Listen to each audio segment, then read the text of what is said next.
Hey guys, Holly and Angela here. We have had a few questions about this, and I know we're probably going to get a lot more as vendors are starting to set their booths up more over this next week as we head into the. So we wanted to answer some of your questions on getting Shopify and Event Hub to talk to each other nicely. This was frustrating for both of us, so we're sure that it'll probably. I mean, some of you guys are far more tech savvy than we are. But some of you will probably run into the same issues we did. So we thought we would do a quick little tutorial on how to take some of the things out of your booth that you don't want there. When you activate that API key in your Shopify, basically what you're doing is creating an app within Shopify. It's not an Event Hub app, it's a Shopify app. And it's a very simple app. The only thing it knows is there are products here and I'm supposed to put them here. It knows nothing else. You can't sort, and we just tried. You can't sort in a way that you want it to sort. It sorts chronologically. Whatever you created in your Shopify first is what's going to show first, and it just shows things sorted chronologically that way. Unfortunately, I know it would be really nice to be able to sort it all out. And if you have the time, desire, and probably money to pay someone at Shopify to make you a smarter app, you totally can, because all this is an app that gets created and it generates that key that you put into Event Hub. So if you want to create an app, by all means. But this app is really simple, kind of stupid. All it knows is products here, products there. So Angela has a product in her booth right now that she wants to remove. The crochet hook right at the top there is a product she doesn't want to have available during the event. She has it on her website, doesn't want it there in the booth. So how do we get rid of it? So we're going to go over to Angela's Shopify.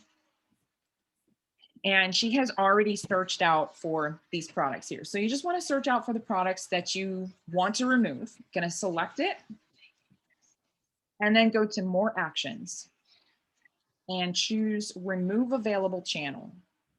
Now this is where it gets really counterintuitive because you are removing anything that's check marked. So you want to uncheck everything except Event Hub Storefront because that's where you're making these products unavailable. So we'll go ahead and click make products unavailable.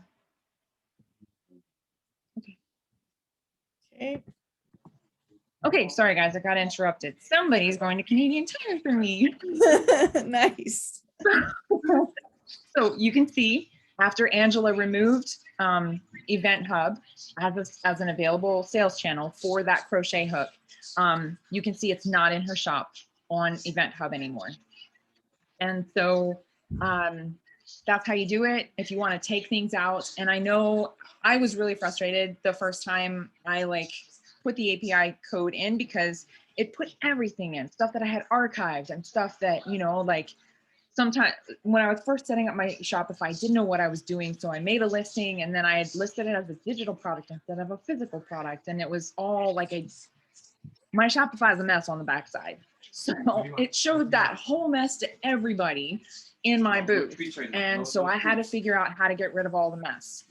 This is how you do it. So I can maybe just show. So I went into my archived items. And if you take a look, I think I did it correctly. I did it. No, it's okay. It always shows this. It always shows this, whether it's unavailable or not. So just deselect all of the top ones and leave Event Hub Storefront. Yeah, check. Cool. Perfect. And now you're just double sure none of those archived products are going to be on Event Hub. So it doesn't work. Angela and I both tried this. It doesn't work to go into collections and say you don't want certain collections available.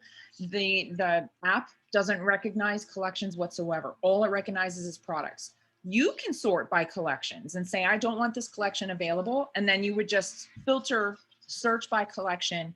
You have to check every product in that collection and then make it unavailable in the store. But the app only recognizes products. It doesn't understand what collections are.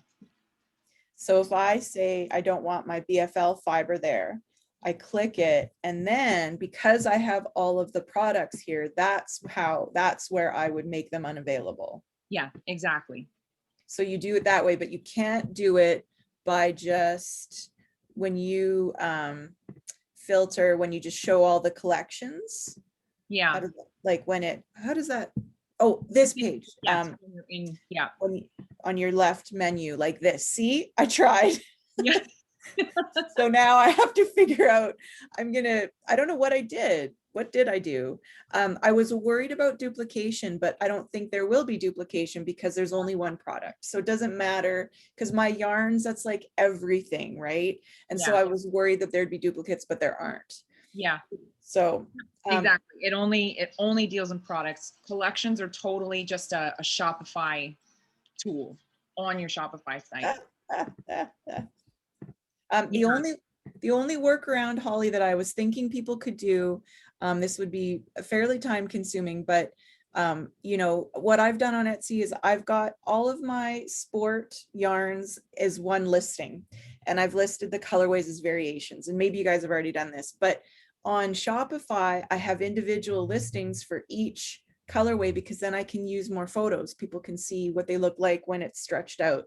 So the only workaround I can think of would be, I would go into this listing, add all the variations, and then remove the individual, all the other listings, so that this would be an amalgamation basically of all of the colorways.